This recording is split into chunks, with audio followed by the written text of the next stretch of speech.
मीना अपने परिवार के साथ जारूडीह नाम के छोटे से गांव में रहती थी। गांव में 12वीं तक ही पढ़ाई की सुविधा होने के कारण मीना बड़ी उदास थी। शाम को खेत से लौटकर श्यामल मीना से कहता है, मेरी लाडो रानी को क्या हुआ? इतनी उदास क्यों है? मेरे रिजल्ट आ गए हैं बाबा, 80% नंबर आए हैं मेरे। ये तो खुशी की बात है बेटी। पर मुझे आगे पढ़ना है बाबा, और गांव में तो आगे पढ़ाई की सुविधा ही नहीं है। हट पगली, इतनी सी बात से उदास होती है? मैंने इसका उपाय पहले से ही सोच रखा था। मेरी मीना शहर जाएगी और वहाँ अपनी पढ़ाई पूरी करेगी। मीना और श्यामल उसी शाम गांव के पास के बस अड्डे पर जाते हैं। धीरे धीरे शाम अपना आंचल बिछा रही थी। जरा सी रोशनी में शाम टिकट काउंटर पर टिकट लेने जाता है। भाई, शहर जाने का एक टिकट तो देना। आपको शहर जाना है? अरे नहीं नहीं नहीं भाई, मुझे नहीं, मेरी बेटी को। देखिए भैया, मैं तो आपको शहर न जाने का ही सुझाव दूंगा, वो भी जब आपकी बेटी अकेली जा रही है। वो देखिए, बस पूरी तरह खाली है, 2-4 लोग ही मुश्किल से शहर जा रहे हैं। अरे भाई, पर ऐसा क्यों? शहर जाने वाला रास्ता बुरी तरह से खराब हो चुका है और इसीलिए आज बस पुरानी ब्रिज से जाएगी। हाँ हाँ भाई, तो उससे क्या? आपको नहीं पता? अरे भाई, वो ब्रिज भूतिया है।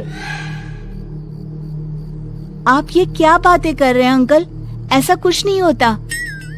बिना कुछ सोचे समझे टिकट लेकर मीना बस में चढ़ जाती है।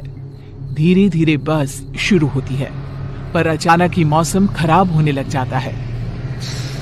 हे भगवान, सफर शुरू भी नहीं हुआ कि आत्माएं अपना असर दिखाने लगी।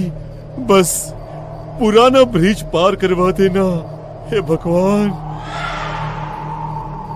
खराब मौसम और धुंध के बीच ड्राइवर जैसे तैसे बस को ब्रिज तक ले जाता है। ब्रिज पर पहुंचते ही बस रुक जाती है। लो लो लो लो लो लो, आ गए वो। अब सब बनेंगे, सबके सब बनेंगे। अरे तुझे मैंने बोला था ना चुप रहने को, ऐसे तो बाकी सभी को डरा देगा तू। चुप हो जा। तभी सभी को बच्चों के हंसने की आवाजें आती हैं। माँ देखो ना, शिकार, भूख लगी है। माँ वो देखो।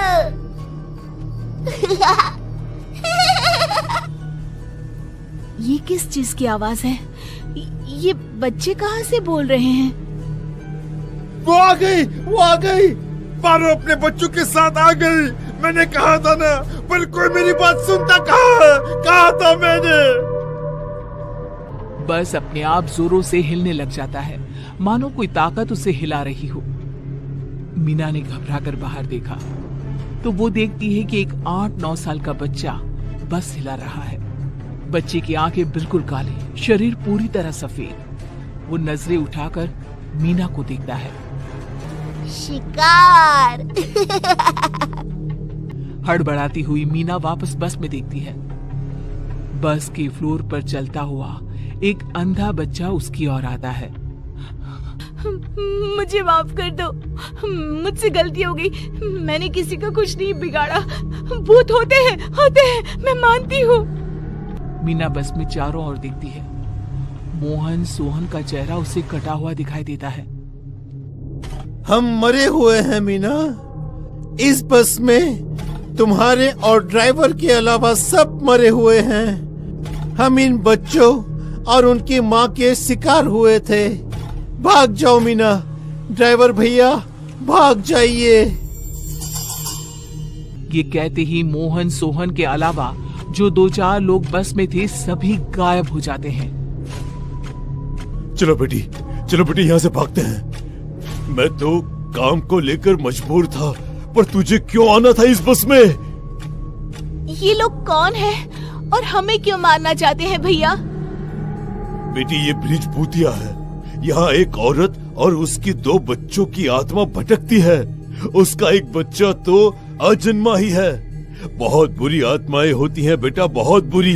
पर कोई तो कारण होगा। वो लोगों को परेशान क्यों करती है? ऐसे ही तो वो लोगों को नहीं सताएगी। ऐसी आत्माओं के लिए कोई जगह नहीं होती।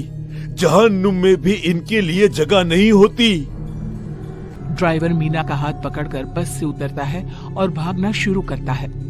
भागो भागो बेटी, भागो यहाँ से। तभी उन दोनों के सामने पारो खड़ी हो जाती है। उसका चेहरा ऐसा कि देखकर मन से सारी खुशी छिन्न भिन्न हो जाए। काले अंधेरे में भी उसका सफेद चेहरा साफ देखा जा सकता था। शिकार करो बच्चों, मेरे लिए सर का हिस्सा छोड़ देना।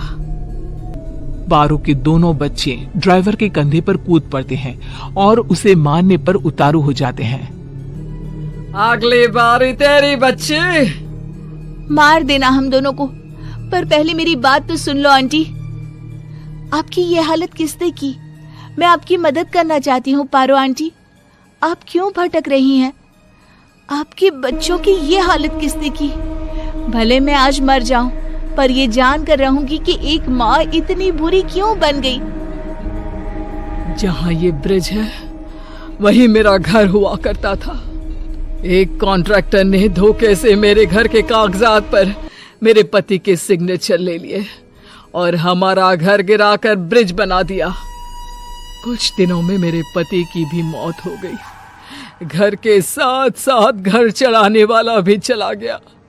गर्भवती हालत में मैं ब्रिज के किनारे ही अपने बड़े बेटे के साथ रहने लगी। फिर एक दिन एक गाड़ी की चपेट में आकर मेरी मौत हो गई। उसके बाद से मैंने कभी किसी गाड़ी को यहाँ से जाने नहीं दिया।